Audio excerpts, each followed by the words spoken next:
What's up, family? This is your man, not your boy. Go Black to Africa. Peace and blessings to each and every one of you all that are coming in. What's happening? Each and every one that see that we got the African Starlight connection in. Yep, we got the 24-hour insight. Peace and blessings to you too. Izindi, was that Izzydeen Abdi? Hi. Kwe was it Kwe Kamwa Mwa Shalom. Junior, what's happening? Brian Lozani watching from Malawi. Malawi. All righty. Still gotta send me an email. Send me an email so that I can when I come out there, I have somebody I can connect with. Yes, saw you Bona, go black.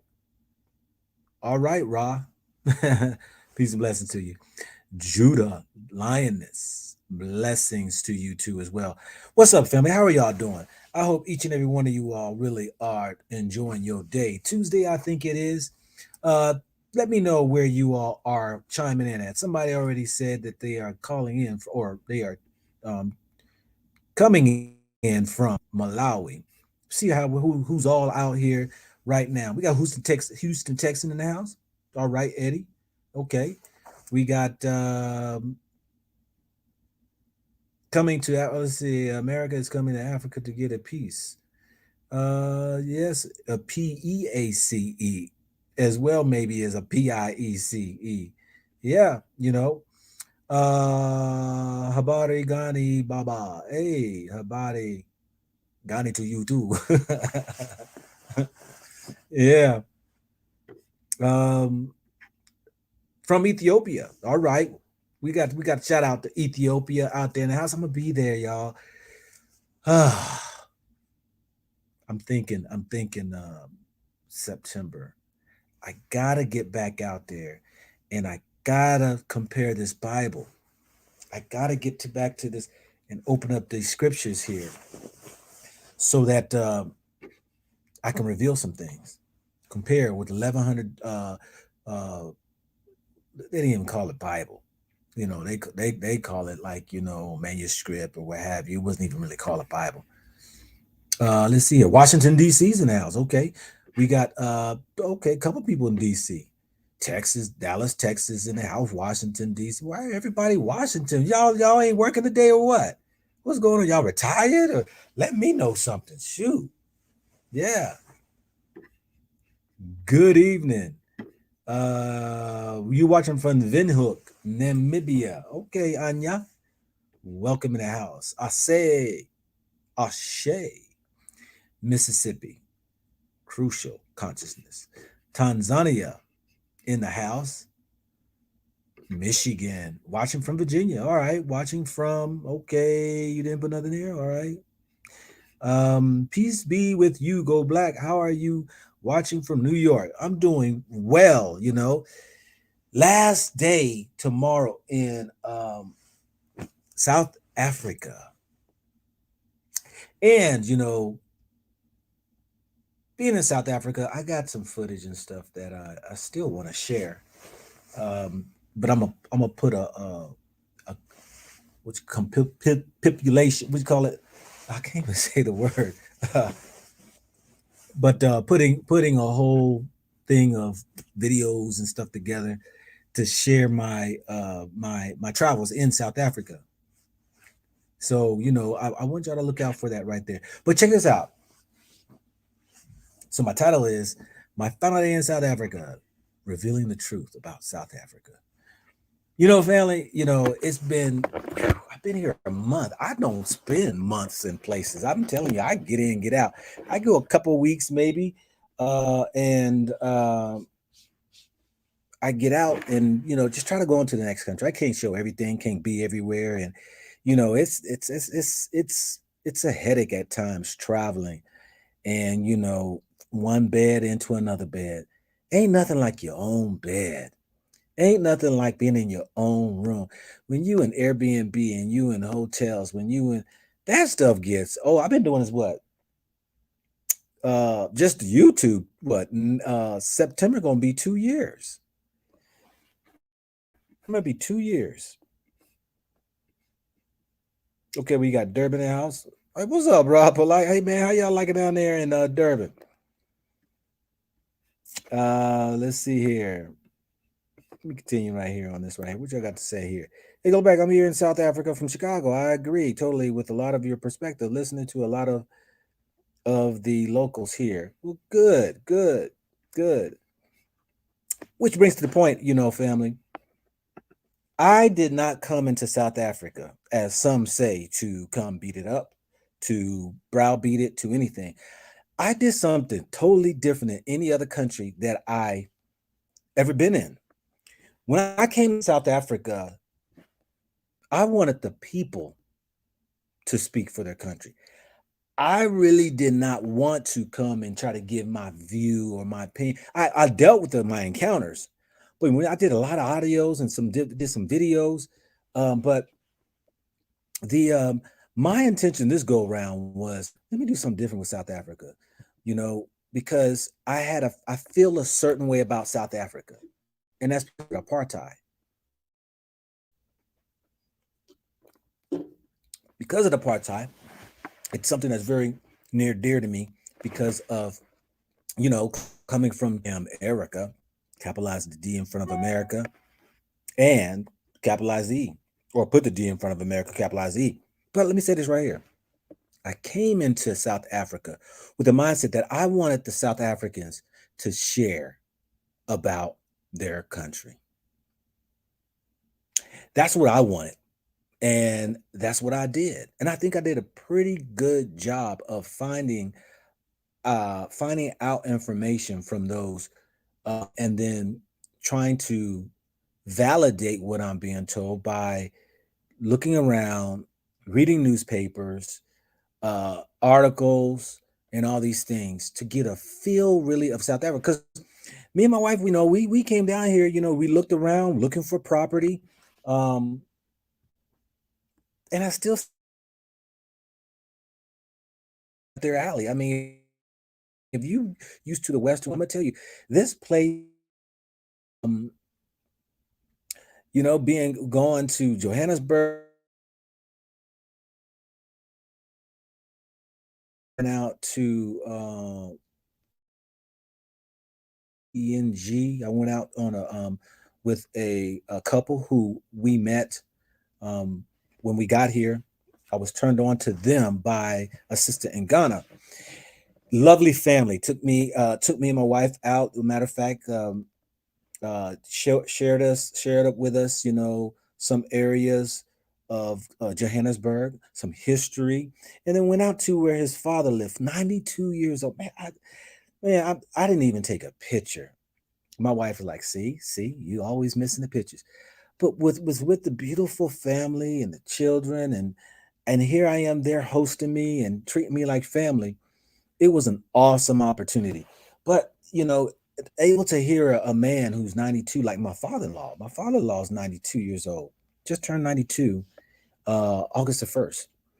And just to hear, some of his stories that he shared, how things were, um, where he moved to and how he traveled around, and it was great. It was really, but I also when I was here in South Africa was I opened up these lives, two lives I did for South Africans to in and tell about South Africa, share about the traditions and all that there, share about what tribe you're from. And I'm gonna do that tonight here too, is to give South Africa their opportunity to win you over of why you should come to South Africa.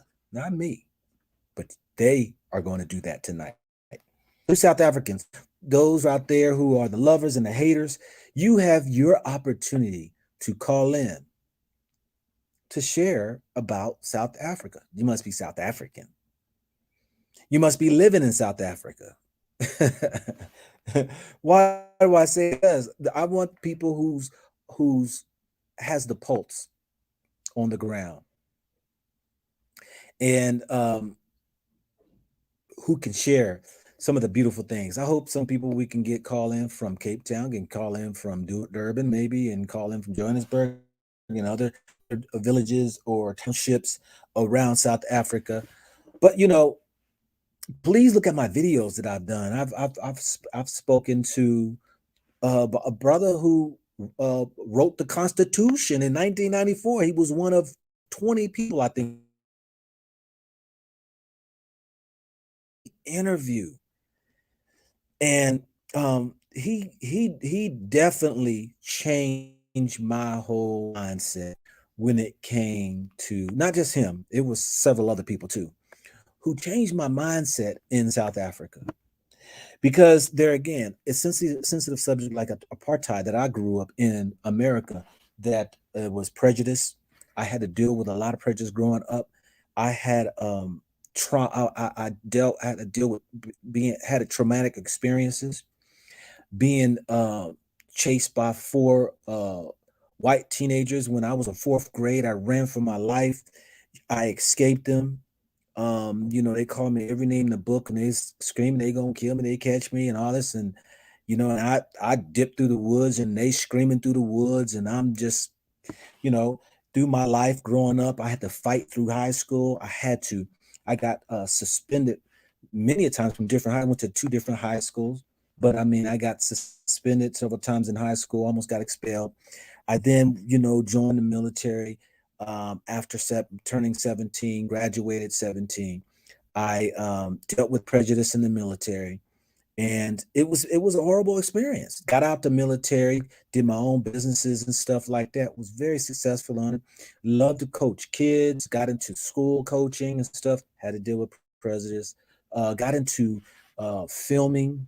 Had to deal with prejudice. So it was, my experience with America, as far as white people concerned, one part wasn't all that good, but there was parts too, like I share with people, that there's been white folks who that were cool, who helped a brother out. When I say help a brother out, I'm talking about genuine people who was there, whether it was I did business with them, whether it was you know um you know it was a white guy that changed my mindset on money.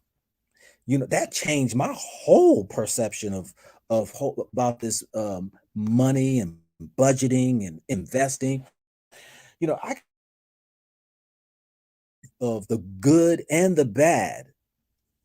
And so when I came to South Africa, that how it is. You have that PTSD, and you're like, coming with a frown on your face, and like, look at our brothers and sisters, here in South Africa. They in a situation that, even like us in America trying to get. So I had that, but I had an approach that I wanted the people to tell. I asked questions, but I wanted the people to tell, how is your country? And so, let me go ahead and share a link. So get some South Africans in here before I leave the country here tomorrow. That oh, why did I do that? I didn't want to share my screen. I want to share the link. Let's let our South African brothers and sisters win you over, and why you should visit South Africa. Now, I'm gonna say, until somebody calls in, that personally, I had said times before I wasn't going to move. I couldn't buy anything here in South Africa.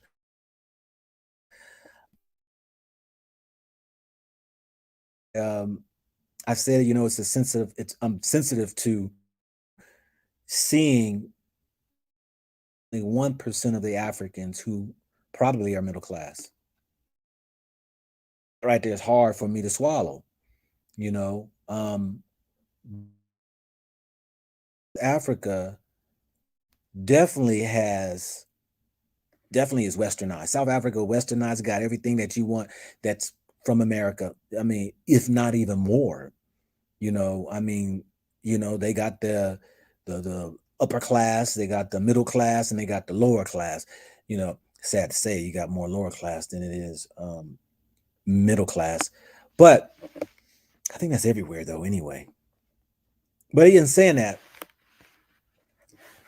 I've had opportunity to, uh, see all sides of life, whether it was Soweto, whether it was going to Alexandria, whether it was going, like I said, I just recently went over to, how do they pronounce that, y'all? How do y'all say? Is it Huagung, or I can't remember now. But oh, we got somebody calling coming in right now. What's happening, Impilo? Yes, how are you doing, sir? I am doing well. How are you? I am amazing. I'm good at you. It's your last day to Africa. You leaving us already? Why? Man, y'all folks kicking me out of the country, man. Shoot, people like, get out of my country, man. Time for you to We're go. not fighting. We're They not want me fighting, having but let me just introduce I wanted to introduce myself. My name is Mpilo. Mpilo means like life in Zulu. So like I'm a 20-year-old South African, so I'm like a bit younger than most of like your average like guest. So like when I speak, I probably speak like from a different perspective. So like that's a little bit about me, yeah. yeah. What part of South Africa? Now I'm from Joburg. I was born and raised in the city, so like I'm a certified city boy. So I've always been in and around the city and stuff like that. So I've all been like in Josie, so where too. So like the whole of Johannesburg, I'm basically from that side. Yeah. Okay. Yeah. Well, hey, the floor is yours. Um, I'm gonna limit the talks to about 3 to 5 minutes, but please share, Mpelo, what why people should come visit South Africa. What is it that Well, you enjoy in South Africa? Please. okay. So as I told you, I'm a young person. So like the whole apartheid, whatever thing. Like obviously, I have grandparents that told me about what happened, how it was, the trials and tribulations, and like in my opinion, I always felt like South Africa was built like for the 2000s. So like obviously, I was born 2002, so like basically like 94, like 6 or 8 years after apartheid ended. So I feel like the first generation of kids like after 94 were like a test dummies in a way. It sounds kind of bad, but like obviously like it was the first time as a country we had freedom. We finally had okay freedom, but like we finally had choice and stuff like that. So as a young person growing up in South Africa currently, I feel like I would rather be black in South Africa than anywhere else. And it kind of, I haven't been to any other country in the world, so I can't really say that with full confidence. But judging by what you see in the media with other parts of the world, black people are still being treated bad, you know what I mean? But like we're in South Africa, we have a lot of choices. And as a young people, I feel like we're just not given as much of a chance because a lot of old people are very, yeah, they still want to hold on to the power. They still want to be like, holding on to their legacy when I feel like just give us as the kids a chance just to express ourselves because there's a lot of talent in South Africa. That's what I can tell you about. What do you do for a living? I'm in radio, so I'm like a media student. So I'm a second year media student at Boston Media House. I do like radio and PR. So like I feel like I'm a communicator for the youth. You can say that. So yeah, man, I'm just passionate about my country, about inspiring the next generation because I feel like we can't just sit around. Like I know South Africa has problems. We know that we don't all own the wealth. We all know those stuff. But like we choose to smile and take on the day as it comes. So yeah, man, I'm just the guy who does radio. Tomorrow. I actually have school tomorrow. I'm not even supposed to be talking to you, but like I'm online anyway. So yeah, Okay, so now you got to answer the question. Somebody's saying, answer the question, Mpelo. What what's is the good about question? South Africa people? Why should people come to South Africa? Why should they Okay, come why? visit South Africa?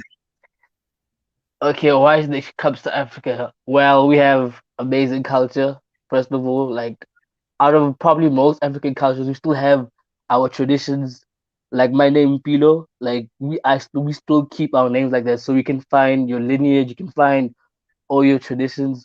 We have beautiful beaches, we have beautiful restaurants, we have beautiful people. We have what else? A lot of amazing stories. We have basically the next sound that's coming out of the world, Amapiano, which is like the next sound that's gonna dominate probably all the airways. We have what else? There's so much. There's a lot of I can't really put into one word, but I feel like Africa is like if you want any type of like if you want the desert vibes, you can get that. If you want the beach vibes, the city vibes, the hood vibes, the suburb vibes, anything you're looking for, you can find it in South Africa. Okay, somebody got a question for you. How is your city Okay. hustle in Pillow? Is it tougher where your parents raised up at? Well, my mother grew up in Soweto, so I grew up in Soweto, which is the hood, and then obviously we later on moved to the suburbs. So I feel like I got the best of both worlds. I got that whole hood experience where like I used to go visit my grandparents, see how the average South African lives, and then obviously like during the week you go to your private schools or whatever, whatever, and you get to see where how the different sides of the world live. So I feel like where my mother grew up, she grew up in apartheid times, obviously during Soweto, whatever, whatever, but she made it out, thanks to like my grandfather. My grandfather was a big hustle, so yeah. Okay, okay, all right. Well, man, I appreciate you coming in. For those on the floor to sharing why people should come visit your country, South Africa. Any last words there, Impelo, on your country? That's something that people should know. You I just feel mentioned the like, youth. oh, sorry, yes, the carry on. You mentioned the youth, and y'all love smoking weed, man. Everywhere I, everywhere I smell weed. uh, Every Airbnb I was in the hallways of everywhere I was up with the what is up with that? okay, like I was like, I also smoke weed. I don't even cap. I literally smoked a plant like 2 hours ago, but I don't know. I feel like it's just like a I think it's as us. I can speak for my generation, like, cause my mother, she grew up in the generation where it's like all your uncles drank. So as us, the 2000s, I feel like weed was our vice. You could say that. So I don't know. I think weed is just our thing. Cause even now, the next generation of kids, I don't know if you've seen, but a lot of kids also smoke hookah pipe. Hookah pipe is a huge thing, you know what I mean? So I feel like every generation has their own vice type of a thing, and I feel like for us it was just weed. So I don't know. We just love weed. I don't know. Man, I'm gonna tell you, man. When I'm like, I've smelled more weed in South Africa than in America. I'm like, dude, this nonstop, man. And here's the thing about it: I never see the people smoking it. I always smell it. I'm like, where are they No, smoking this stuff? It's like you no, we just see them smoke, out then we just smoking. It just chilling. You know what I mean? y'all be hiding it or something, man. Y'all be, I don't know, but I'm like, never see the people. I Ah. right down the street. I'm like, I was with my wife one time. I was like, somebody smoking weed. Well, okay, all right. I smell the skunk. I smell it. I smell it. So, and it's like I never seen anybody personally just like smoking the weed. You smell it everywhere though. Y'all gotta. Hey, But I'm gonna like, tell is you, it you know, really Jerry. that? Uh, Is it like really like that deep? Like I never thought. Like I thought everywhere like people just smoke weed. Like obviously through the media, we see you guys, the rappers, everybody smoking weed. So it's like, okay, we think everybody's just doing it like over everywhere else in the world, well, I'll tell you this right here, man. I know that the youth in South Africa, man, look like, sound like, dress like, walk like, want to party like Americans. And I cringe, man, because y'all really don't see the outcome of it, you know. Now people gonna think I'm True. gonna be bashing about the weed and everything for those who are weed smokers, but I'm gonna tell you, man, it's I back there in America, I don't smell it as much. I know there's a lot of people who smoke weed, but in South Africa, man, I'm telling you, man, everywhere I go, I'm like these jokers, you know. And actually, you know what? I'm in Lesotho right now, and I went Oh, skiing, okay. so I'm gonna see the video and everything. But I return back to South Africa tomorrow to fly out. But um, the they got marijuana farms out here, and Oh, so and I'm like, man, Africa done took weed, man. Like they trying to follow suit or whatever, man. But yeah, I just you mentioned about the youth, and I was like, boy, yeah, y'all like y'all weed. Okay, I can agree with that. I think yeah, that's a fact. I'm not even gonna try to fight you. That's totally fact. That's fact. Well, you be careful with that, brother. I'm gonna tell you right there, man. That claw get on your back, man. You might find yourself like some who can admit that they're addicted to it, but you know, but yeah, that's one thing you was talking about. You had made mention of youth that I wanted to ask you about. That was the marijuana and all that there. But I Okay. appreciate you, family. The link is in the chat. You can sit still if you want to, Impello. I know you said you got some school, whatever you got to do, Now I gotta but go sleep, but like thank you for having me on. Like I watched like a couple of videos. I know you have a love-hate relationship with our country, but but yeah, I just wanted to take my 2 cents and just say hello, and yeah, I appreciate you. Appreciate you. Yes, man. cool. Hey, more into your radio, less on that weed, okay? Anyway, hey, thanks a lot, John Williams, for your heart of giving. Is African American history taught in school? Oh, he just left. I don't think so. To a certain degree, you know, I don't think so. Somebody can answer that question. Where all of my South African brothers and sisters? I'm just putting a link in the chat right now for you to call in so you can share with those who are watching and those who will watch why they should come visit South Africa. I've said before, I think everybody should come visit South Africa. Many people I think will come here and want to stay, because it mirrors America. It's definitely cheaper than America. Um, it's the climate is just like America, you know. Except for the flip side is that there are more of us, 89% that are African that are here, and I think it's 8% that are European, and 1 or 2% is others or whatever, or others whatever. I think it might be higher than that. I think 4% Indian, and then it might be 86 after, I can't remember, but anyway, Africans are the majority. And so, it's a place that, I was asking, say, where's the white folks at? I mean, they talk about they dominate and control everything. Somebody told me to go check out this one city tomorrow when I fly back into Johannesburg. I might try to see if I can get over there. They said, check out this one spot that they have poor white people that live in the hood. So I might try to find my way over there. But anyway, the so yeah, those who South African living in South Africa, call in. I got the link in the chat. Um, and please call in, let people know why they should come visit your country, South Africa. Other thing about South Africa, um, I said that South Africa is about really 20 years behind America, maybe in some things. And so I kind of cringe when I see how the youth are, because the youth tells the future. Look at the youth and it's going to tell the future of the country. And when I see, like Impello, he was saying, yeah, the youth love their weed. I wonder how far will they go to become like the black culture in America? Because we already know the black culture in America is about done. It's really over. Hate towards each other, the murdering, killing towards each other, the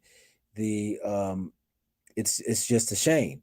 The drug issues, the homelessness that's happening, we're falling off, just definitely falling off. And South Africans don't realize it, but like he said, is that they watch these videos, they see these rappers smoking weed, they think that everybody in America smokes weed.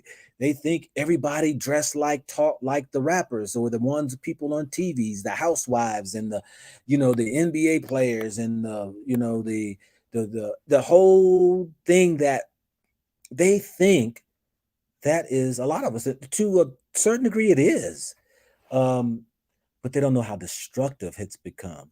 They don't know. I'm gonna let some people from America too, y'all brothers sister from America, call in to share for the African brothers and sisters how it really is in America, because I can only, you know 56 years old, I have a different perspective. I like to hear from the young ones too, who can call in and let even our brothers and sisters know that things that they see, they really don't know the truth of it. And that's what really I look at. He mentioned about hookah. Yeah, yeah, the youth smoke. I've been to some spots. Me and my wife is in spots, where they smoke hookah. And my wife was like, you know, she's a physician and everything. She cares about everybody's health. And she's like, these beautiful young women smoking, like they don't even know the damage that, the smoke does, or, the weed does, even with the brothers and the sister. My wife, she's all on it because she deals with these sicknesses that people are coming in who are heavy weed smokers, and those who have been smoking for a long time, that it's rooting its head now and it's affecting their health. And I always say this when I talk about weed, whatever, but it's a name she's got, the medical field got, where now it's she's seeing more and more of the weed smokers who can't maintain their food, keep their food down. They're throwing up. They're having stomach issues. They're having these chronic issues now. And so yeah, the link. Let me put the link back in here for those who's in America. Y'all could call in. Hey, let our brothers and sisters here in Africa know that not everybody is like the rappers on the screen, or the video screens, on the TV. Everybody's not like those. That might be the youth, or I can't even say that. Shoot, we got 50-year-olds, 60-year-olds. I saw I saw a video, with the dogs, right? The Q dogs that George Clinton did a 20 something year, what was it, 30, 40, a 40-year reunion or something. And, Atomic Dog was his song. And, you know, so he had the Q dogs out with him. I saw cats in their 60s out there acting like they was 18 years old. And of course, there are those who proud to be Qs and proud to be affiliated with their fraternities and their sororities and stuff. But who does the youth have to look up to? Who does the youth have to come sit down and have genuine conversations with? The 60-year-old who's on the ground walking like and barking like a dog? I mean, to each his own. I'm just saying, I'm just making the statement of that. Let me say this right here too. If y'all call in, you got to show your face. New Black, you got to show your face, because of, my thing is that, at this topic is for us by us. Okay. You're gonna have to turn. You're gonna turn Yeah. off. Turn off the one Yes. that you have. Turn off the one video. I unmuted. I muted the video. Okay, you got a lot of background noise. What is that? Yeah, I got a lot of background. I'll just throw in quick. I like what you're doing, and I like the awakenings that you're bringing around the Black society. As you can see, I'm just writing myself as a new Black, because I've realized that we were colonized different, we was taken into slave differently, and matter of issues that we are now coming together as Africans, as Black Americans, actually not necessarily as in those divisions, but as the new Black society.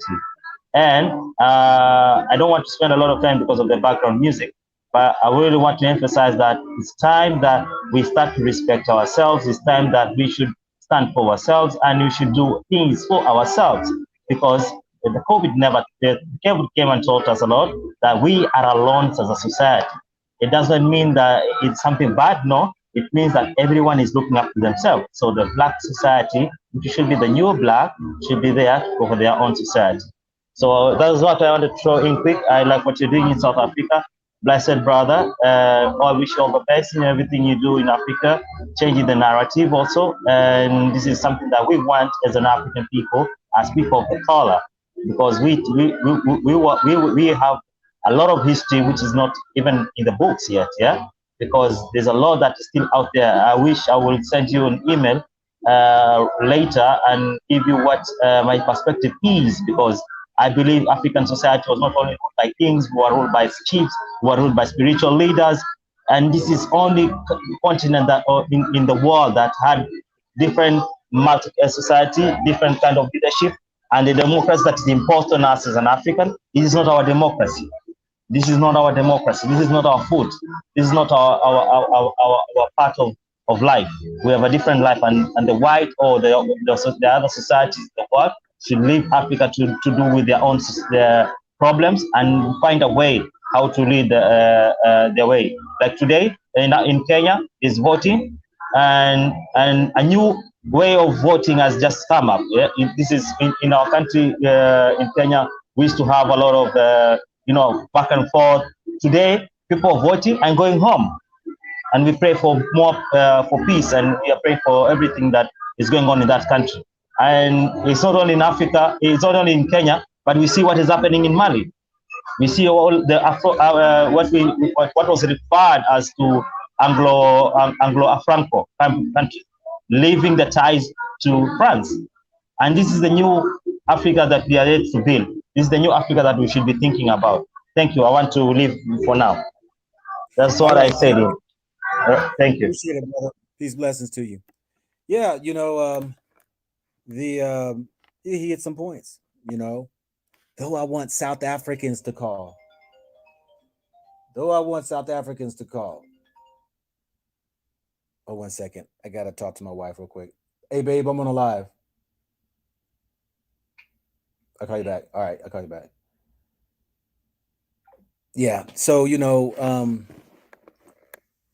the yeah. So the link is in the chat. I'm gonna put the link back in the chat for those who want to call in. Okay. Uh, I can open the floor up. Doesn't seem like many South Africans are calling in to share why people should come visit their country. But I mean, I've given you all the floor. I know people have come in already, but even those who are in America, if you want to call in, and we heard what our first guest had said that the youth is wanting to be like America. They think that everybody smokes weed. They think everybody is, tattooed down. I see a lot of the youth out here like that, tattooed down. Let me start with the guys.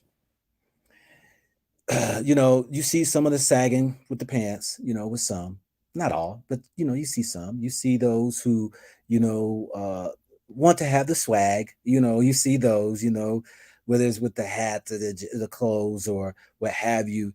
You see those, your women, the same.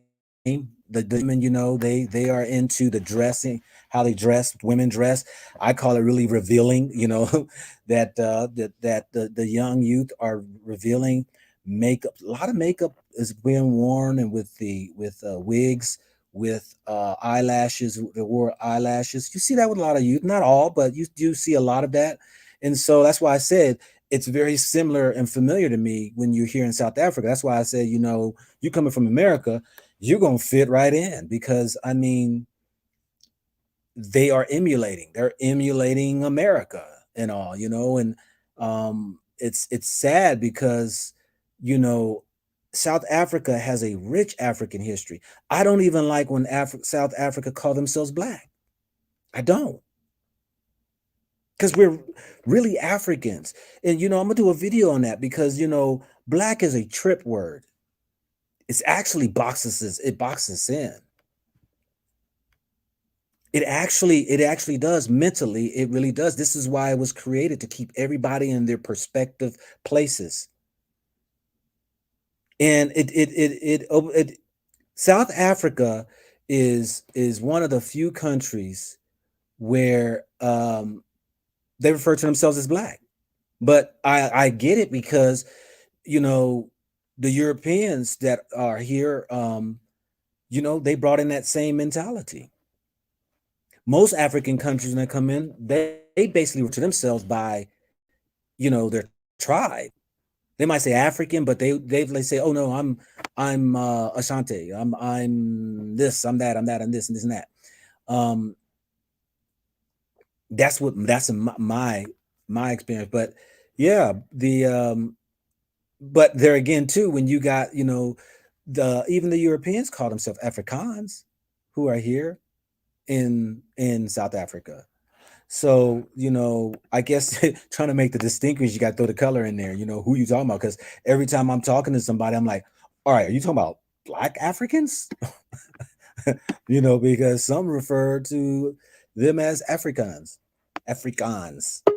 Yeah. All right, if you call in, you got to show your face. Come on, Thando, you got to show your face, because, got to make sure who I'm talking to and all that right there. So, you can show your face and all that. Thando Caesar. Yes, sir. Yes, sir. I don't know if you still remember me from the last call. Do I remember you? You said Yeah. I called in the one of your previous lives. I okay, was in. okay, yeah, Yeah, okay. yeah. Good How you to doing? hear you pronounce my name much better now. Dondo. Yes, you should name one of your grandkids or whatever that name. It means love. Love, yes, yes. Okay. What you got Yeah. for us today? Why should people visit South Africa? Um, are we talking about Black Americans specifically, or okay? Anybody around the diaspora, African diaspora, why they should All come right. visit South Africa? Yeah. All right, I'll speak about Black Americans specifically and yeah, the diaspora. I think South Africa is a like great landing spot for the diaspora, especially Black Americans who want to like come into. Dondo, you kind of breaking up. Were you speaking into your a phone or your laptop or something? I'm using a tablet. Okay, it's kind of was like kind of crackling, but go ahead. Oh yeah, my network has been a bit choppy today. Yeah, Okay. I was saying that. Yeah, I was saying that I think South Africa is a great landing spot for Black Americans and Africans in the diaspora in terms of just coming into Africa and not like it being like too rough to adjust to coming into Africa. And then, once you're in South Africa, you'll just easily go up into the rest of Africa. We have, Zimbabwe, Mozambique, Namibia, and you can go further north up, Angola, all the way up to Nigeria. But I think in general, it'll be easy for Black Americans and Africans in the diaspora just to, settle in with, just, coming into Africa, not having too much of a culture shock. Let me just say that. Yeah. So when you say it's, I've heard people say that, like a soft landing. So what would be considered a hard landing? You've been to some other African countries or something because you ended with culture shock. Yeah, I mean, obviously, like, the images that are like, fed of Africa, the typical,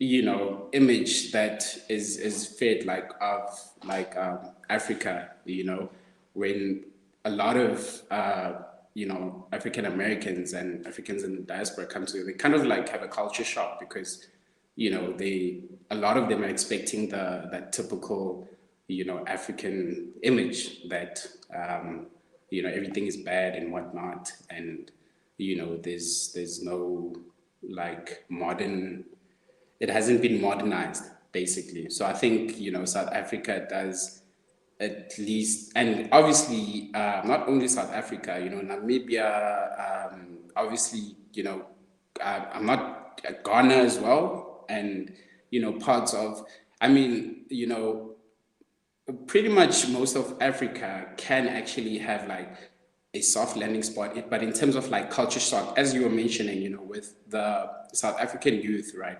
A lot of us are influenced by African American culture. So when you get here, if you're going to talk about Travis Scott, Jay-Z, Kanye West, we can totally relate.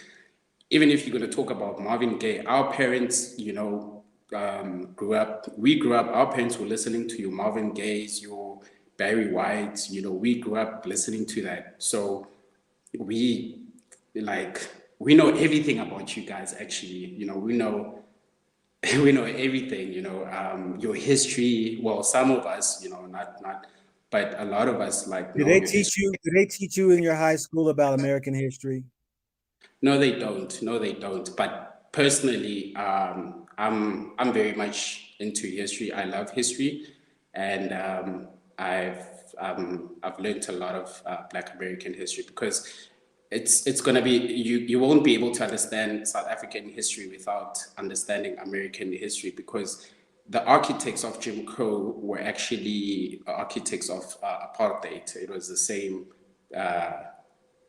the people, the architect. It was derived from Jim Crow and the South, segregation. So,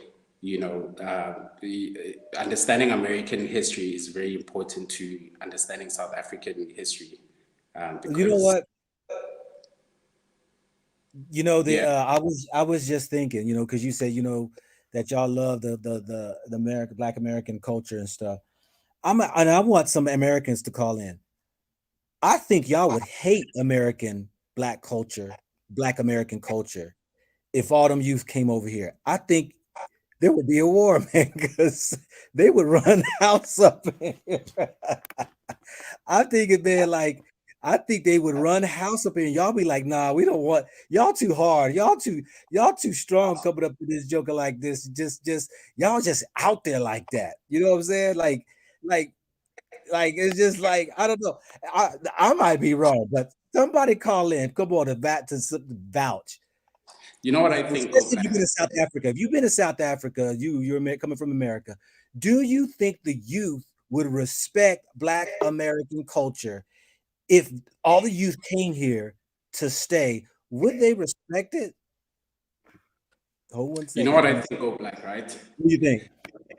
I think, you know, when we talk about American culture, it's very, we can't just focus on the negative, right? Which is, typically, mostly the rap culture or whatever, right? But American Black culture has like produced a lot of, positive things, and has produced a lot of, great things for Black people all over the world, right? So y'all are not perfect, obviously, and we understand that you're not perfect, and we sympathize with you guys. We see what you're going through, and we relate to that, because like I said, right, a lot of us, we share our history is very like similar, right? So I mean, we do see the negative aspects of it, like I know like a lot of my friends, Please share but some positives yeah, just that before I y'all go, that y'all are taking away from America.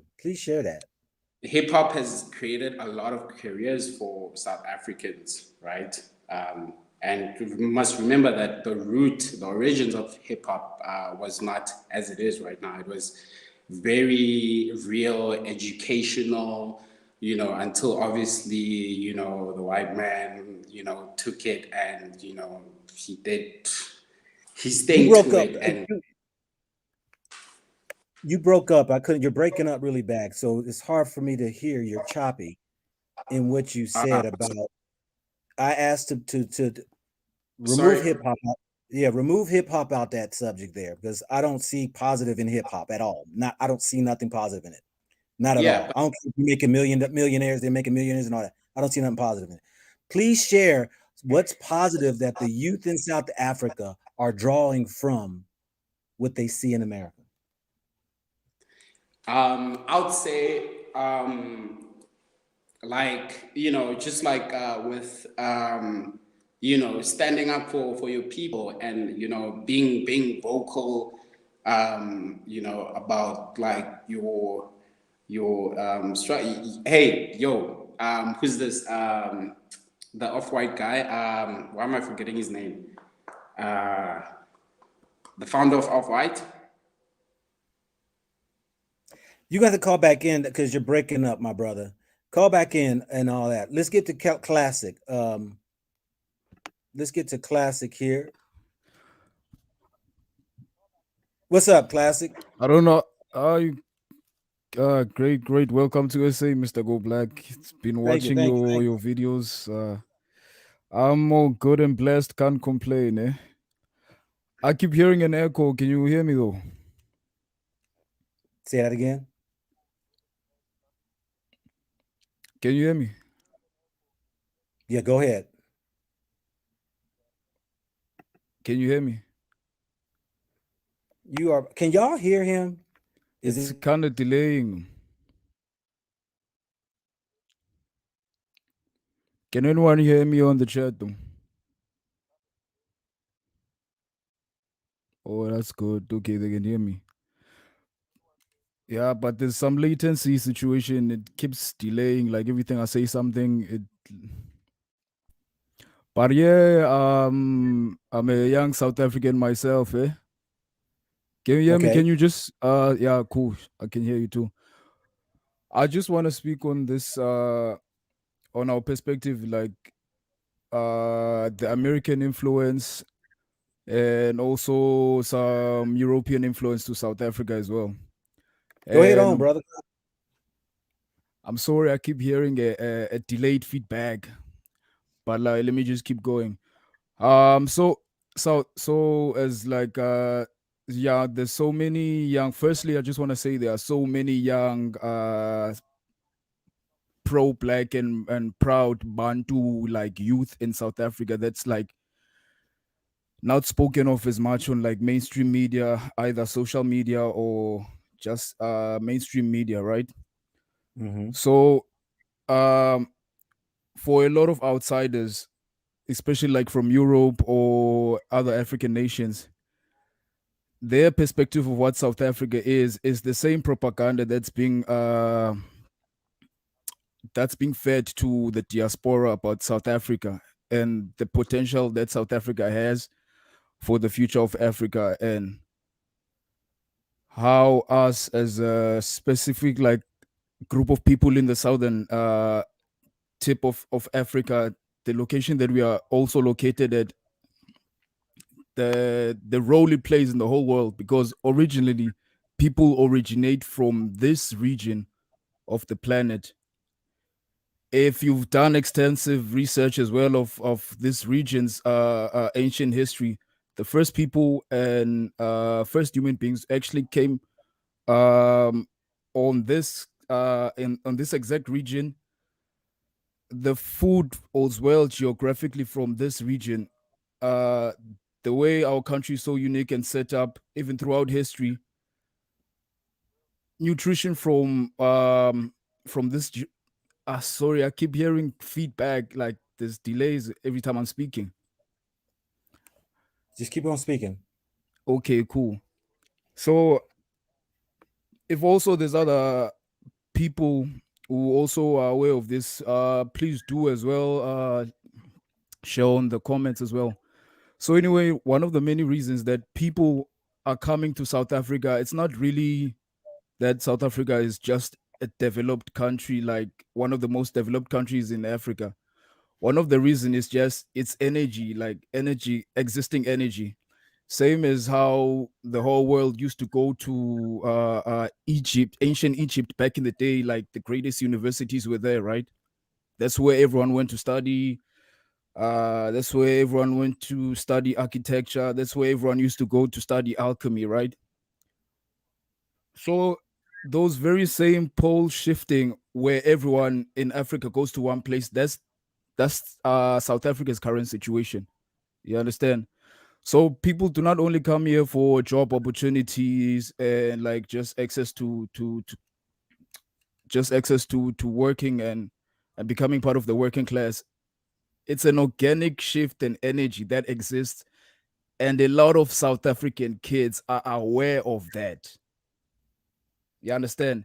Now there's been like for the past 8 years or something, there's been this trend happening in South Africa of young black youth having a spiritual awakening. This side it's called um so it's like what you guys would call shamans. You know spiritual shamans, right? You guys call them shamans, like the Indian shamans. Mm-hmm. Can you Yeah. confirm you do know shamans, right? Yeah. So that's what's happening with today's youth in South Africa. A lot of them they becoming shamans at a very younger age than it was back in the 90s or 80s, because this type of spiritual awakening, the apartheid government also did put some acts that are against this spiritual calling and tradition being embraced by us. So there was a long time whereby a lot of black families were not able to allow the government, the apartheid government, to be aware that this family's kids has gifts whereby they can interpret Like for example, if I was if I was a shaman myself, if I had an awakening and I've accepted it right now, I'm able to predict just by looking at my family's background and past patterns on how we got to the adversities that we are today. If I had that gift, I would be able to predict where we can go to in the future as a family. What can we do now? How can we correct our past mistakes? So that's one of the current situations, like it's happening like simultaneously across the country with young people having this awakening. You understand? And then working places as well. Now there's new policies that's being implemented whereby uh South African kids and youth with these gifts, they are allowed to be part of the workplace as well without being judged or discriminated against. You understand? So that's one of the spiritual aspects I'm highlighting about South Africa, why people should actually visit. You understand? And then the other agenda that's being pushed is that the more people are being fed that South Africans are lost, they've been influenced by Europeans. It's like the world, the black population around the world, especially the diaspora, is condemning South Africa too much to a point whereby it's like we forget to see our own hypocrisy as a nation of people. Because today we're still using the white man's technology, you know, we still we still using a foreign currency. We hold foreign currencies to high standards as well. So so people need to just have an open mind as well coming to South Africa. People need to do extensive research really about this country's true history, you know, because South Africans are it's a very special type of group of people because we literally are there's literally not any culture we do not know in the world because like everyone is here in South Africa, either for work or just for a better living. And South Africans are very welcoming people. So if there's gonna be one nation that has the potential to really transform Africa as a whole, I believe South Africa is, because literally everyone from Africa is here. You know, I speak like there's multiple language that I speak as a South African myself, and that's already my advantage. You know, if Africans were to mobilize a radical revolution to shift maybe Africa, I would say that one place where that can happen is South Africa because everyone is here. You know, everyone literally is here.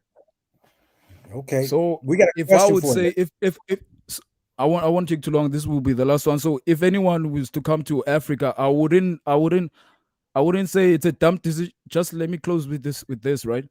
So I'd advise that perhaps South Africa would be a proper place to start at because all the other African nationals are already here. So there's a lot of cultural exchange you can learn about.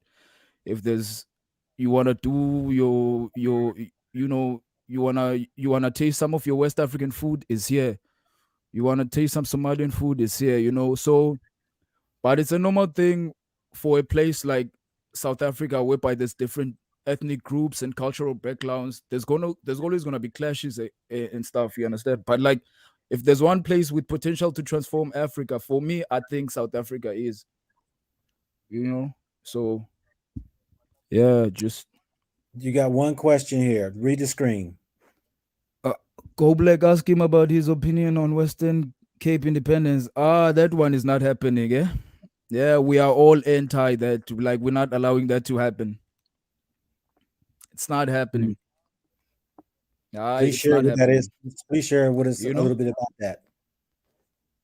and also us being the majority this side. Hmm? What's that? What's the question you had? I was asking, please share a little bit about the Western Cape independence. What is that? Okay, cool. The Western Cape independence. Okay, the Western Cape independence is basically they attempted to put out a petition whereby people from the Western Cape, if they want to like separate themselves from like all the other provinces, because the Western Cape appears to be better governed in terms of like the if you spend some time in Cape Town, Cape Town is very laid back. It's very slow. It's not as busy as Johannesburg, where it's like there's so much hustle and bustle going on there. So Cape Town, there's so much, as much as it's labeled the crime capital of the world, but like when you go into the metropolis, like the city's security there is very hectic. Like order is everything is in place. Cleaning is like is rated one of the cleanest cities in Africa. So uh why people, I would say, have an upper hand in the economy this side, and then the black people, they have an upper hand in the economy in Johannesburg, you know. So they so naive enough to be convinced that there can be a Western Cape independence of it's like it's not gonna work, because literally everyone will just move to Johannesburg or Eastern Cape or Durban, every black person, you know. And also one thing that people don't know is that South Africans, they were never enslaved, If you've done extensive research on the Western Cape Town Himalayas, we had our own tribes that fought off there were like there were frontier wars, like the Zulus, all the South African tribes against the white settlers that came here. You understand? So there were so many wars fought, and they could not enslave South Africans. So what they did, they took some other slaves from elsewhere, like from India. Like they brought Indians here because South Africans were like, we're not gonna work for you all, we're not gonna do what you all want us to do. It's either we negotiate on how we can all settle here.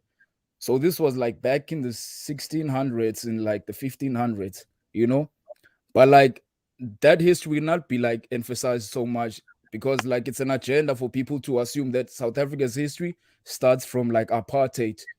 You understand? So they are the platform whereby they're trying to control our own narrative, but we as South Africans, we know our history. We still, you know, um we still have our traditions. Like we haven't lost anything. That's why we're very patriotic about our country, because now we're dealing with Western media pushing their own agenda about us as a people. And then now both the diaspora and other African nationals on the continent, they've been brainwashed with that agenda and propaganda about how South Africa really is. Of which is just like we're really warm and welcoming people. And I'm sure you've also, since you've been in this country, there's so much that has changed in terms of your views and perspectives about this country as well. So but like, Well, I yeah, appreciate like, it, classic. I appreciate it, man. I'm going to move forward, but you're right, man. You laid out some things for the people, some good information, some history, historical yeah, information that people definitely can go ahead and learn from. So I appreciate you coming in, brother. yeah, blessings. Blessings. All right. So I put the link back in the chat out there for those who want to call in, South Africans, if you want to call in and share why people should come visit South Africa, please share with us. Please do that, family. And I'm looking through here through the chat to see here if we have and even I put a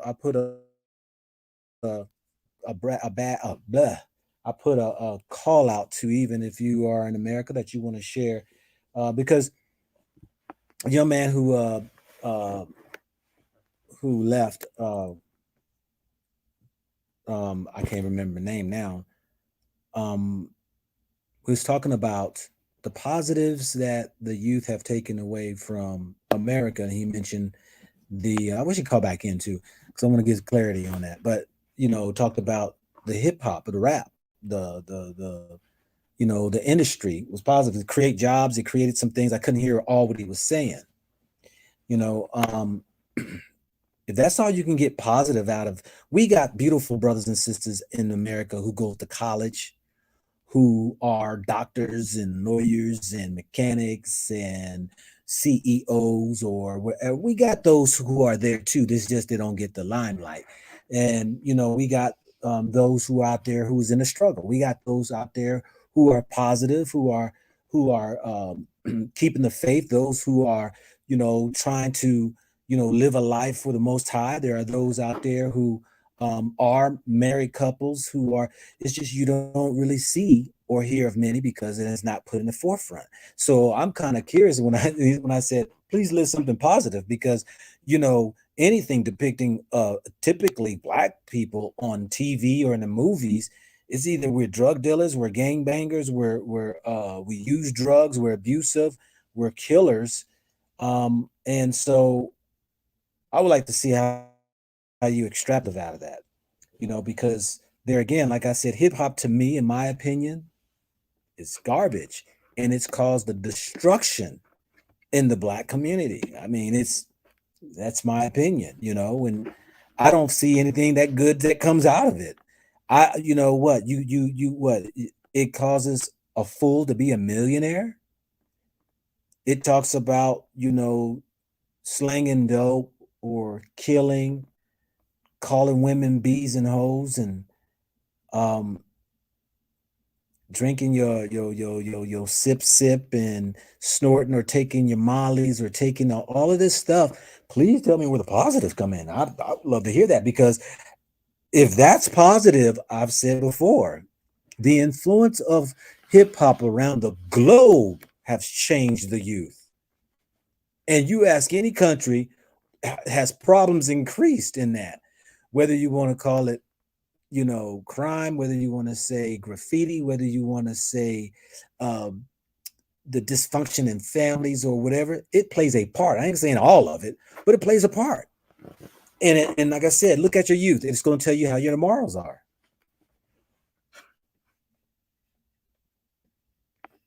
So, so yeah, I mean, I'm going to give a minute or two for the South Africans to go ahead and call in. If you want to share why South Africa is the place that the African diaspora should come and visit. Like I said before, I think some people should come visit.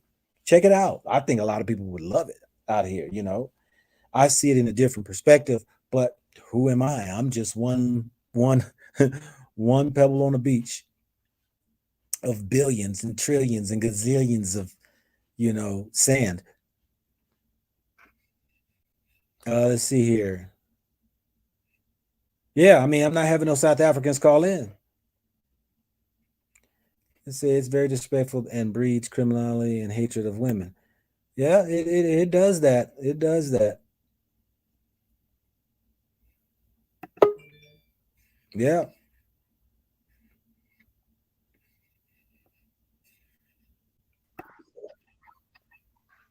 What's up, Mr. Brown? Go black, go black. How's it going? Brother, I don't, hey, it's going good here. It's going good here in Ghana, brother. Turn off, you got to turn off one of your links. Mute the one. Let me get rid of this one. Yeah. Okay. Brother, I don't want to be long. I just want to say, man, there's a huge elephant in every dialogue that we have about the culture in Africa, the difference in diasporans and natives to any land. And that elephant is the obvious one in flip-flops in the G-string, and it's the Eurocentric influence. It is time for this energy to be dealt with. And I think the cry all over the earth from the diasporans and from our brothers and sisters on the land is it's time for this man to go. And I think a collective mind that is intolerant of any influence that this man has is our strength and it's our power, because we are too apologetic about our desire to be out of this reverse racism jacket that they try to put on us. I never wear it. I cannot be racist. None of my brothers can be racist, because you are terming us something that you created. You are terming as something that you have the power to do and you originated it.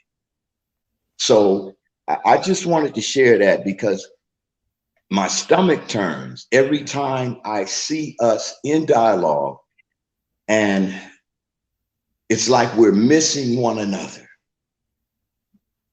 We're missing one another. We have our problems. We have our issues. I grew up in Watts. You grew up in the community you grew up in, and there were gangs. And even in our house, you know, on the right day, siblings would fight. But our people are too apologetic about this man's influence in the earth and about our refusal to want to be around him. Why do we feel like we're racist when we want to be around one another? And I think the energy that the diaspora brings, we don't criticize Africa. We love Africa. I would not have left America. I had a beautiful home, a business, everything. My family's there. So there is nothing in me that can criticize or condemn my brothers in the land. But we got to get rid of this man's stinking influence. That's coming from a 66-year-old brother from Watts. This man needs to be put down all over the earth, and our collective thinking will do it. I ain't talking about guns. I ain't talking about, you know, anything. I'm talking about the power of our imagination that has been contaminated by this man's mind. And I say this, and then I'm going to get off my soapbox. I dare say he's over there in the Western Cape. I ain't been to South Africa. My brother Ron Dalton is over there, and we talking, and I'm going to get over there eventually. But hey, bro, Africa for Africans, period. It's time for this man to be put down like a stray dog. I'm done. Appreciate you, Mr. Brown. Some great words that you say there, and things people need to think about. Peace and blessings. You say you in Ghana? Yeah, I'm in Kumasi right now. Okay. I like Kamasi. Yeah. All right, brother. I appreciate you. Peace out. All right. Yeah, we got Tondo back. Tondo, I couldn't remember your name for anything. Tondo. Yes, I know sir. you want. All right, so I know you want to go Yeah, ahead because I called you back in. I said, I hope you call back in to get clarity. yeah, Yeah. you gotta put the ta, you know, like tando. It's very Tondo. simple. Okay. Tondo. Yes, sir. Tondo. All right. Yes, sir. Yes, All right. sir. Yeah. So yeah, I just wanted to iterate on yeah, basically the positive influences that Black American culture has had, right? It's not only hip hop, right?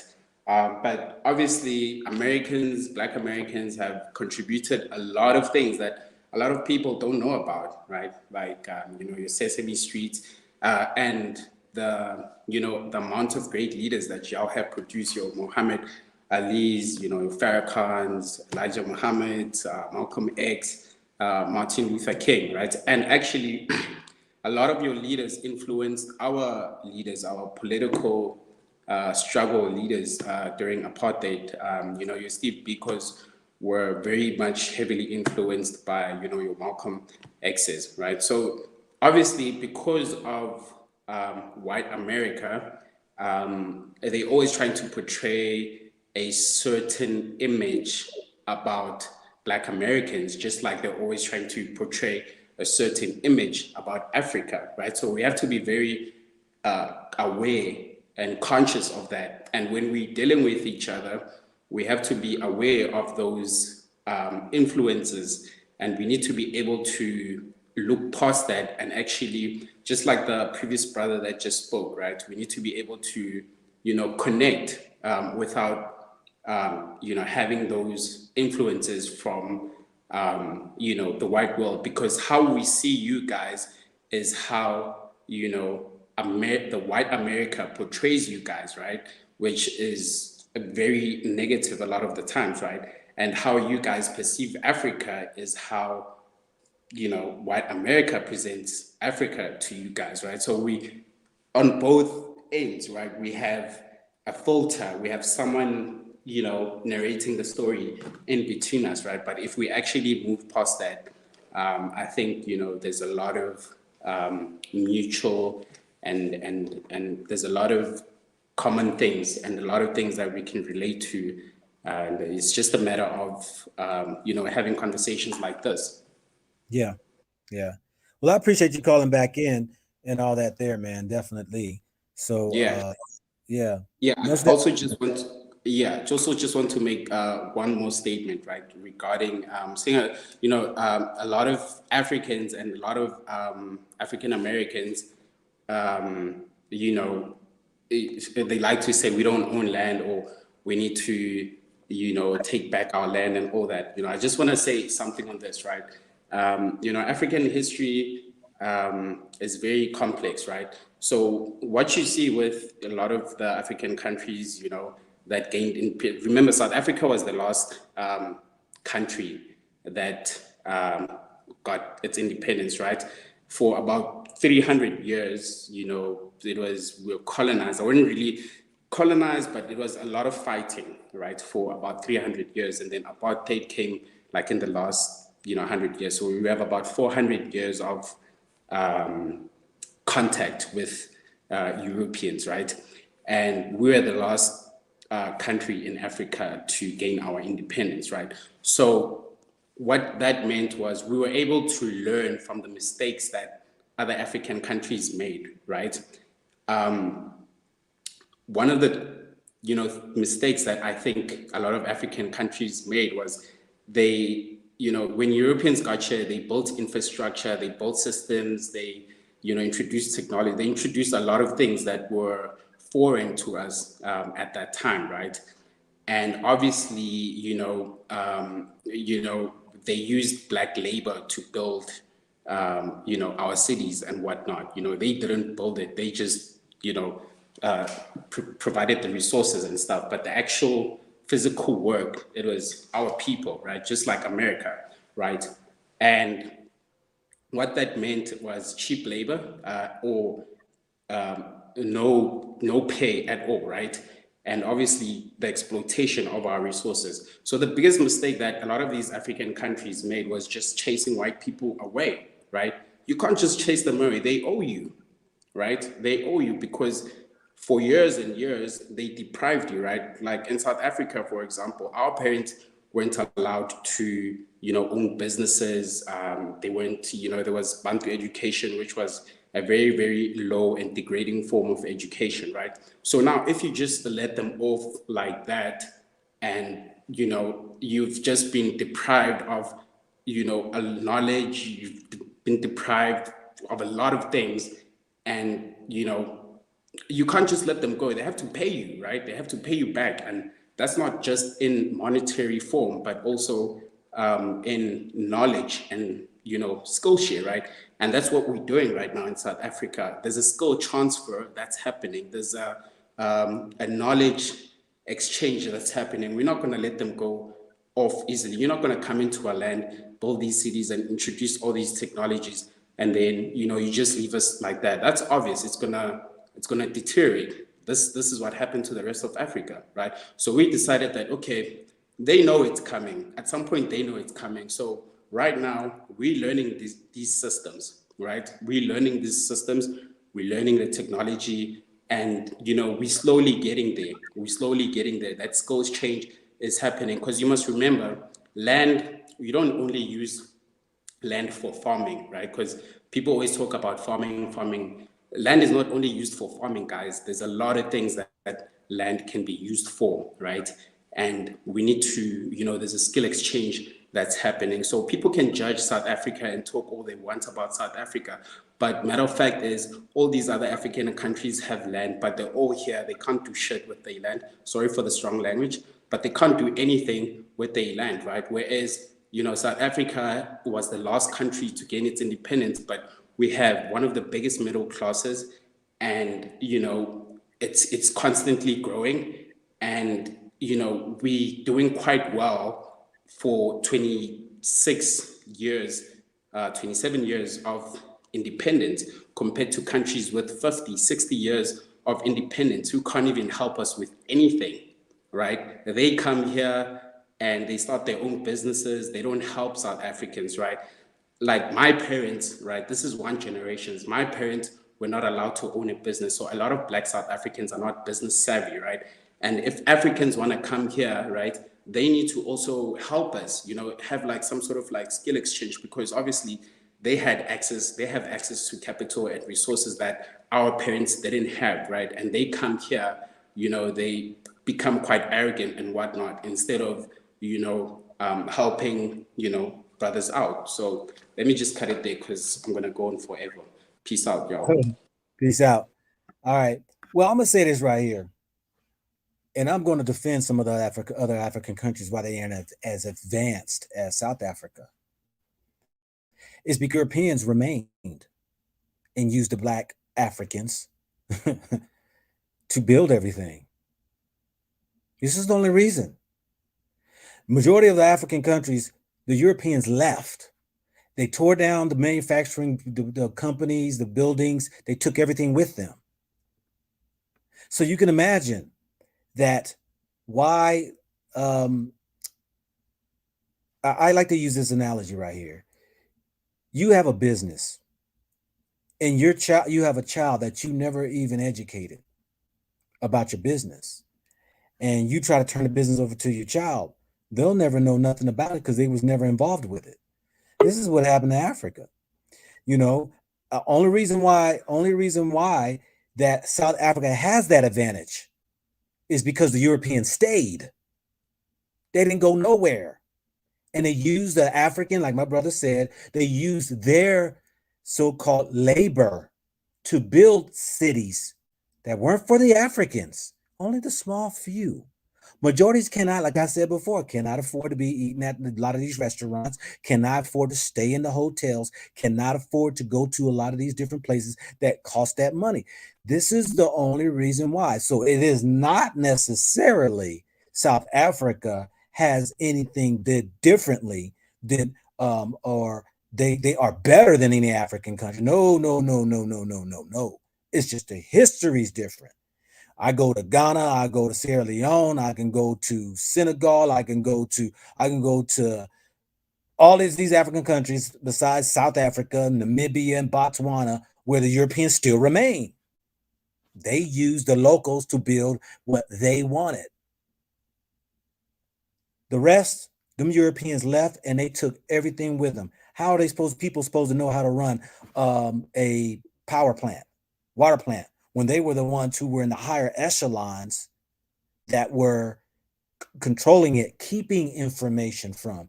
But like Tondo said, is that they're getting educated and they're learning. But I still believe, no, I ain't gonna say believe, I know you're not going to control the society because of the money. Who's got the money? That's what it comes down to. Who got the money? Sad to say. Here's a proven example. When Zimbabwe kicked out the Europeans, what crashed? The farming. Why did the farming crash? And which still blows my mind today. If you got the Africans doing practically everything, how did they just now let the farming fall? It's because on the business side of a higher echelon of the business, they don't want you to know that. See, they don't want you to know the connections of the import exports of getting that food and stuff like that. No, you're only good enough to work that field, or maybe even give you the knowledge to even ride that machine. But the nuts and the nuts and the crannies of a business, no, it's not happening. And that's the advantage that Namibia, South Africa has over most African countries. The Europeans remained. That is it. Let's move it on to the next one. Tishopo. Can you hear me? Yeah, I think I can Yeah. hear you. Okay, what you got to lay out? Can you hear me? I can hear you. Calling from South Africa. Let me know where you're calling from. Yeah, Where you are from. I'm South Say that African, again. and I'm from South Africa, What part? Northern Cape, Northern Cape. Yeah, Okay. I can What hear you got you. to share with us tonight? What you got to share with us tonight? Topic really is about, why people should come visit your country, South Africa. Please share some good info. I would say all people from around the world, especially black people. It could be anywhere. It could be from the UK, Jamaica, from United States, wherever it could be. One thing I don't like about people from abroad when they visit, especially black people when they visit South Africa, is that they go to Cape Town, and there's a lot. Of, yeah, they go to Cape Town, and for me, you know, I don't understand because I feel like Cape Town is a white man's place. And we have so many places in South Africa. We have like different provinces. We have um, we have Johannesburg, we have Durban, we have PE, Port Elizabeth. Oh, he fell off. Bullet, you got to show your face in the background. Please show your face, um, and then I can let you in. Yeah, I mean, he makes sense. I mean, I've said that. I've said that. I have said that yeah, there are areas that people come into South Africa and they say that certain areas are nice, but what are they referring to, or who are they referring to? Who lives there? So there's points that are to be made. So yeah, hopefully he'll call back in. I got the link in the chat right now for those South Africans who want to call in. Come on and call in, and then we can go ahead and have that conversation. Most definitely. So yeah, if not, I don't know. I got a guest here sitting here. Mashan, you got to disconnect your device. Has been showing that device is not connected. Reconnect and maybe you come in. Bullet, you got to show your face, and I'll let you in. Yes, we'll go ahead and do that. Okay, Mashan, show your face, and then we can go ahead and let you in. You're connected now.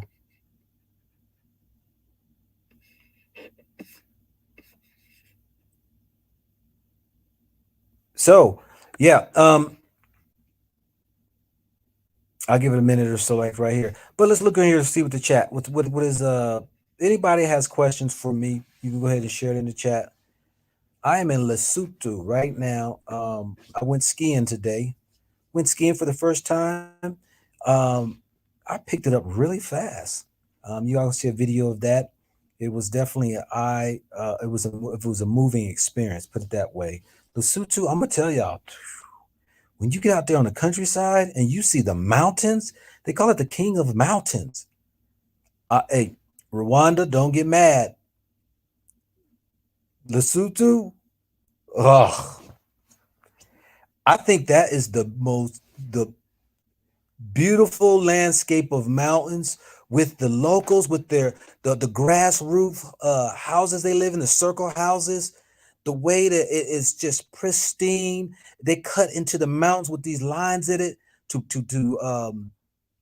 once you get out there and further from the city. um oh my good, it looked picturesque. I'm telling y'all, that that was the beautifulest view that I've seen.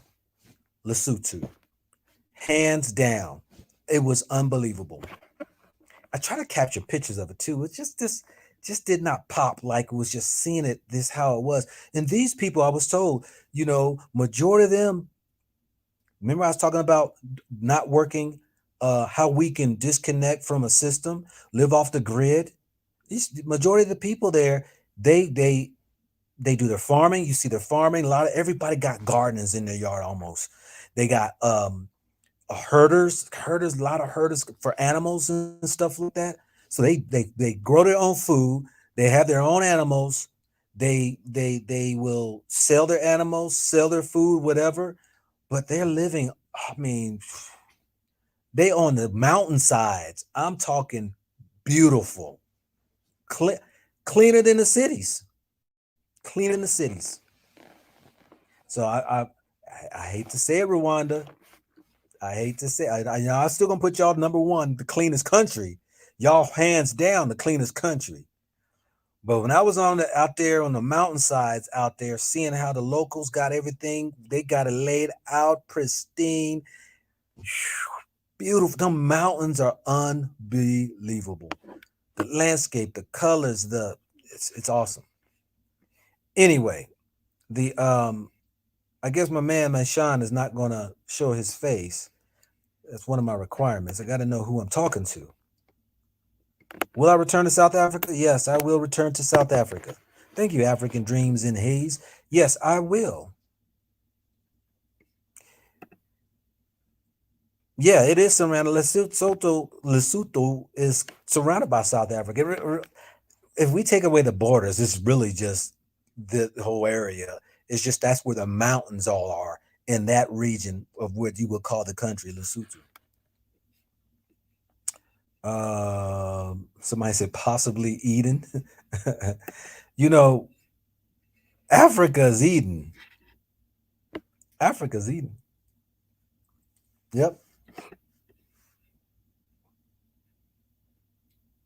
The DR Congo, which is Central Africa, Congo is extremely rich in various important resources there. Why is the UN peacekeepers there? Of course. We already know why the UN peacekeepers are there. I don't want to start another subject, but hey, yeah. Africa's paradise. It is. Africa's look, I was up there on the mountains, y'all, and a place called Afri Ski. And skiing, brother skied in Africa. Awesome. Awesome. Have I learned any South African languages? Nah, everybody speaks English just about. They speak to one another. I've had people try to talk to me, but it's it's English is one of the main languages that people I didn't if it was a struggle for me to communicate, I would have forced myself. But I didn't even I don't even think I know a word in any of the languages. I think I'm hold up. I can't even remember how to say thank you or how are you. Are you going to plan another group troop? If so, would you consider Tanzania? Um, I really have to think that through. I have to think that through. I do want to do Tanzania, but I mean, um, I don't want to put anything out there if I don't have a plan. All right, Fuller, I'm hearing background noise. Yeah, sorry about that. Hold on, let me load this thing up. Can you hear me now? I can hear you, and I can hear a lot of noise. I hear a sweet little baby's voice too. Yeah, that's my little man right there. Okay, all right. Hold on. I will put it back on. Hold on. Yeah, go black. I'm calling from the state. I'm currently in Delaware. You in Delaware? Yeah. What part of Delaware are you in? I mean Bear. Huh? Bear. That's Bear. new. Yeah, that's Newcastle. Oh, Newcastle. Okay, yeah. Yeah. I lived in Dover, so when I was stationed in the Oh. military. Yeah, Okay. that's why I laughed. What you got for us today, Fuller? Yeah. First of all, I appreciate what you've been doing over the years, and sometimes people take it to be very controversial, but I think it's necessary because what you are doing is, first of all, we didn't have the opportunity to have these kind of discussion. We in the diaspora and those in Africa, our African brothers and sisters. I'm African, though, but there was never an opportunity given us to have this dialogue that we are having right now. And this dialogue is so necessary because we can see the thin line that exists between the both cultures. You see the thin line that exists between the both, generation, those that are in Africa and those that are in the diaspora. You can never hire a child from his parents. You can never hire a child from their mother or their father, whatever it is. The moment they get in contact with their parent, something's going to click. And that's what happening. The awakening is already taking place that we can no longer have Africa from the diaspora, and the diaspora can no longer have from Africa because we're seeing the similarity, and Yeah. we know who our common enemies is. Always been, and seeing the truth. The only thing we need to do is to find a common ground there where the hitch is, to find that common ground where we can coexist again. Because if we can't come to that common ground to coexist again, we can't do nothing to to overcome this All right, hold on. I get a lot of background noise, brother. Papa, hold on, Lord. Go ahead. I got you. Go ahead. Go ahead. Finish up. 2 minutes. I give you 2 minutes. Go ahead, brother. Yeah, we won't be able to do that. So I just appreciate everything you've been doing. And it's about time we find that common ground where we both can, coexist together and, make it possible for the future. Yeah, that's good words, brother. I appreciate that. No doubt, man. Hey, and hopefully that one day we can do that, get that together on that common ground. That's right. Yes. Well, I thank you, brother. Hey, you have peace and blessings to you and your beautiful family. I hear the young one there. Enjoy him and protect him. Society is out to get him. Society is going to try to bend him and be able to try to convince him that he is who he is. So protect your children, brother, while you there in damn America. That's right. All Thank right, you, brother. brother. All Yeah. right now. Yeah.